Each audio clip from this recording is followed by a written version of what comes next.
오늘 내 손의 책방에서 소개해드릴 책은 데일 카네기 인간관계론.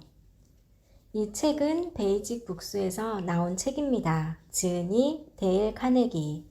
미주리주의 옥수수밭 노동자 출신으로 전 세계에서 성경 다음으로 가장 많이 팔린 베스트셀러를 집필한 작가이며 많은 사람들의 정신적 지주이면서 멘토로 남아있다. 카네기 연구소를 통해 인간 경영과 자기 개발 분야에 많은 업적을 남겼으며 수많은 저서를 통해 인간 관계에서 나타나는 심리와 대화, 스트레스를 분석하고 체계화시켜 인간 관계론을 구체화시켰다. 그럼 책 속으로 한번 들어가 보겠습니다. 매년 여름이 되면 나는 메인주에서 낚시를 즐기곤 한다. 딸기와 우유를 좋아하는 나와는 달리 물고기들은 작은 곤충을 좋아한다. 그래서 낚시를 할 때에는 물고기가 좋아하는 것들을 준비한다. 난 낚싯줄에 미끼를 달아놓고 와서 먹어라, 맛있지? 라고 물고기에게 말을 건넨다. 누군가 영국의 수상 로이드 조지에게 물었다. 같은 시기에 전쟁을 겪었던 지도자들은 하나둘씩 역사의 무대에서 사라져 갔지만 당신은 여전히 권력의 핵심에 있는 비결이 무엇인가요? 내가 지금껏 명예와 권력을 유지할 수 있었던 까닭은 바로 물고기를 낚을 때는 물고기가 좋아하는 미끼를 던져 두었기 때문이라네. 왜 우리는 항상 자신이 원하는 것에만 관심을 기울이는가? 내게는 큰 의미가 있는 것일지라도 다른 사람들은 전혀 관심이 없을 수도 있다. 그러니 상대방의 마음을 움직이기 위해서는 그 사람이 원하는 것을 어떻게 얻을 수 있을지에 대해 이야기해 주어야 한다. 예컨대 아이에게 담배를 피우지 말라고 소리 지르는 대신 담배를 피우면 내가 좋아하는 농구팀에 들어갈 수가 없단다. 100m 달리기 시합에서 지고 말 거야 라고 충고하는 편이 훨씬 낫다. 물고기를 잡을 때에는 물고기가 좋아하는 미끼를 써야 한다. 하물며 사람의 마음을 움직이게 하려거든 그 사람이 원하는 것이 무엇인지 생각해보라. 자니는 할머니와 함께 잠을 잤다. 그리고 아침마다 할머니는 흠뻑 젖은 침대를 가리키며 손자를 나무랐다. 봐라, 자니 또 오줌을 쌌구나. 그러면 자니는 도리도리 고개를 내저으며 말했다. 아니에요, 저 아니에요. 할머니가 싼 거잖아요. 엄마가 아무리 혼내고 달래고 잔소리를 해도 언제나 이런 식이었다. 결국 부모는 어떻게 해야 자니의 버릇을 고칠 수 있을지를 고민하기 시작했다. 자니는 아빠가 입는 것 같은 잠옷을 입고 싶어 했고 자기만의 침대를 갖고 싶어 했다. 그래서 할머니는 자니가 밤마다 사고만 치지 않는다면 잠옷을 사주겠노라고 약속했다. 그리고 엄마는 자니를 데리고 쇼핑센터에 갔다. 어머니는 침대 매장 아가씨에게 찡긋 눈치를 주며 입을 열었다. 우리 꼬마 신사가 뭘 사고 싶다네요. 그러자 아가씨는 한껏 분위기를 맞춰주며 자니에게 말을 건넸다. 꼬마 손님, 무엇이 필요하세요? 으쓱해진 자니는 어른스러워 보이려고 애를 쓰며 대답했다. 제 침대를 사러 왔어요. 엄마는 자신이 미리 받은 침대에 자니가 관심을 보이자 다시 아가씨에게 눈짓을 보냈고 아가씨는 그 침대에 대해 상세히 설명을 해주었다. 결국 자니는 그 침대를 사기로 결정했다. 침대가 배달된 날 저녁, 자니는 아버지가 집으로 들어오기가 무섭게 아빠, 빨리 와서 보세요. 내가 산 침대예요. 라고 소리쳐댔다. 아버지는 아이에게 아낌없는 찬사를 보내주었다. 그리고 한마디 덧붙였다. 자니, 이 침대에는 오줌을 싸지 않겠지? 그럼요, 절대로요, 아빠. 그리고 자니는 그 약속을 지켰다. 오랫동안 갖고 싶었던 자기만의 침대였기 때문이다. 이제 자니는 아버지처럼 잠옷을 입고 자기만의 침대에서 잠을 잔다. 사람은 누구나 자신을 드러내고 싶어 한다. 그러나 좋은 아이디어가 떠올랐을 때는 마치 상대방이 생각해낸 것처럼 교묘히 유도하라.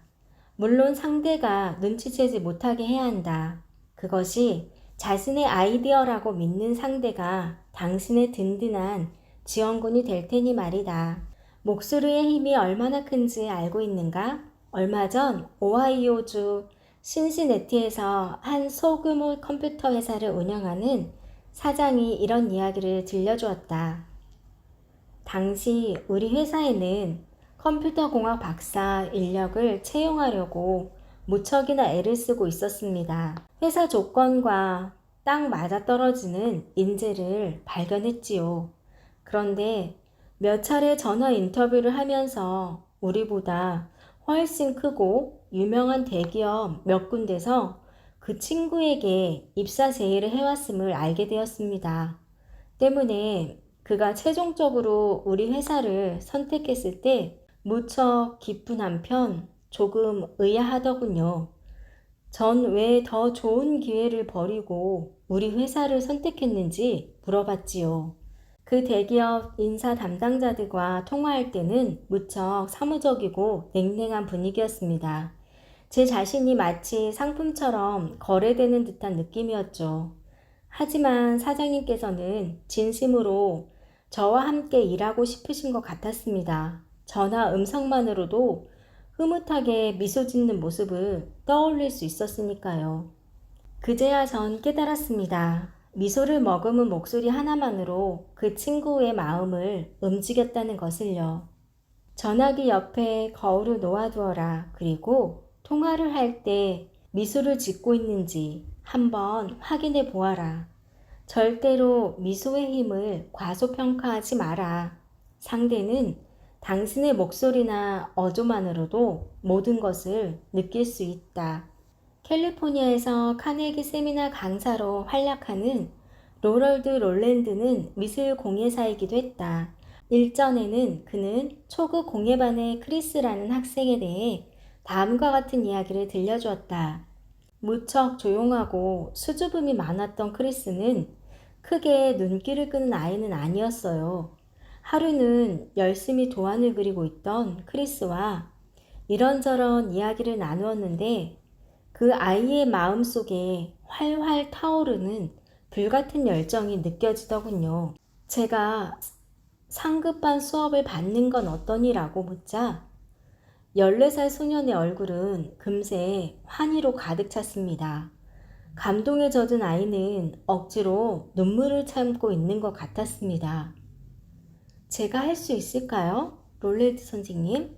물론이지. 크리스, 지금도 잘하고 있잖니? 그날 수업이 끝난 후 초롱초롱한 눈으로 감사합니다. 롤레드 선생님 하고 인사하는 크리스의 목소리에는 자신감이 넘치더군요. 전 크리스 덕분에 정말 귀중한 교훈을 얻었습니다. 어느 누구라도 마음 깊은 곳에 자신감과 자존심을 품고 있다는 것이지요. 그래서 전 당신은 잘하고 있습니다. 라는 표어를 칠판 위에 붙여두었습니다. 아이들뿐만 아니라 저 자신에게도 상기시키기 위해서요. 모두가 탁월한 학생이라고 말이죠. 소득세 상담원인 프레드릭 파슨즈는 정부 세무서 직원과 1시간이나 논쟁을 벌이고 있었다.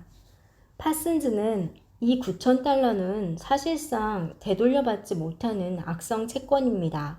그러니 세금을 부과하면 안 되지요. 라고 주장했으나 세무원은 악성 채권이라고요? 그래도 세금을 내야 합니다. 라고 반박했다. 파슨즈가 세미나에서 말한 상황은 이러했다. 그 거만하고 냉정한 세무원은 도무지 어떤 말도 들으려 하지 않더군요. 게다가 논쟁을 하면 할수록 점점 고집불통으로 변해갔습니다. 전 그 상황에서 벗어나기 위해 그에게 칭찬을 하기로 마음먹었습니다. 그래서 이렇게 말했죠. 선생님께서는 이런 사소한 것보다 훨씬 복잡하고 골치 아픈 문제가 많으시겠지요? 사실 저도 조세 공부를 한 적이 있습니다만 그저 책 몇 권에서 얻은 지식에 불과하답니다. 선생님처럼 현장에서 일할 수 있으면 좋을 텐데요. 많은 것을 배울 수 있을 테니까요. 그러자 그 세무원은 의자에 등을 기대면서 사실 자기가 적자는 불법 행위를 적발했다는 말을 꺼냈습니다. 그리고는 점차 부드러운 말투로 바뀌더니 잠시 후 자기 아이들 얘기까지 들려주더군요. 이윽고 그는 자리를 떠나면서 이 문제는 좀 더 고려해야겠다고 말했습니다. 사흘 후 다시 찾아온 세무원은 이번 세금 건은 징수하지 않기로 결정했다고 답해 주었습니다.